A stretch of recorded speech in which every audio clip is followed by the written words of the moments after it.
Welcome back, everybody. Hope you're having a great Sunday morning. We know our friend Howard Fleischman's here when this ride pulls up in the 3TV parking lot out front. So Howard from Community Tire Pros is our expert on all things cars. Today we are talking about what he describes as that sinking feeling you get when that little orange light flashes on the dashboard, the check engine light. Check engine light. It puts all of us in a panic. I even had Patty. Even you? Oh, Patty called me 2 weeks ago and says, "I've got an engine light. What do I do?"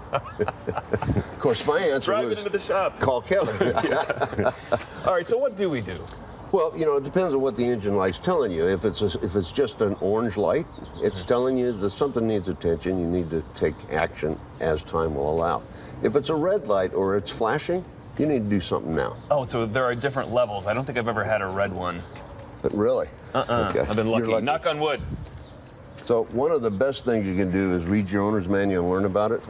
You know, everybody I think understands the ABS light. I think everybody understands the light that tells you your tires are low. Yep. But you need to get to a reputable shop and have it checked out.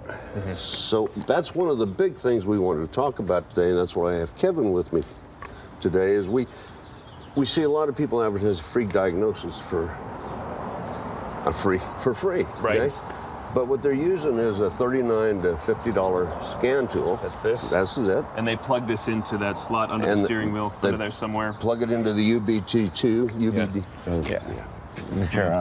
Kevin will show you where they plug it in.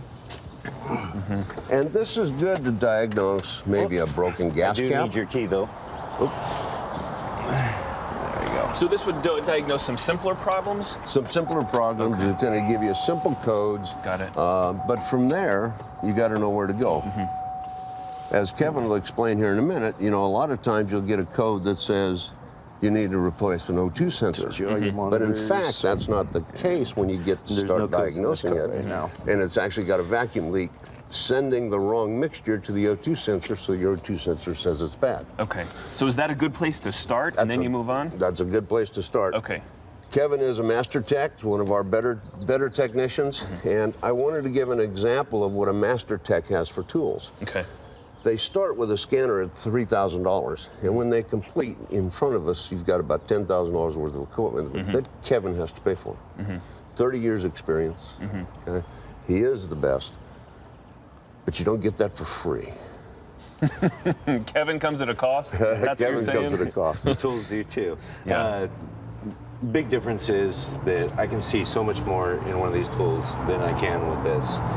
This will also do the SRS, the safety restraint system, the ABS, the tire inflation monitors. Very specific. Very specific. So Kevin, if this goes onto my car, should I take it into a free place first? And if it's something simple like the gas cap, it'll tell me that. If it's something more, something that they quite don't understand, then I bring it into you? Sure, that'll work as well. Most of your good shops are going to have the inexpensive, because they don't want to get you in and start charging you money. They're going to run out to the car, plug that in, and say, look, you got a bad gas cap. You know, they're not going to want to charge you for that. But if it comes up with a code they can't direct, then you've got to get into diagnostics. Yeah. We do that for our customers. I think every one of our good competitors is doing that for their customers. Yeah. So Kevin, I mean, it's going to warm up soon. Do you see more of these problems during the summer months, or doesn't temperature play a role? The extreme cold, the extreme heat. Out here we have the extreme heat. So yeah, our business picks up. Everybody's business picks up about this time of year. Yeah, sounds good. All right, gentlemen, thank you for the advice. As always, Howard, great to see you. Thanks for coming in. Jared.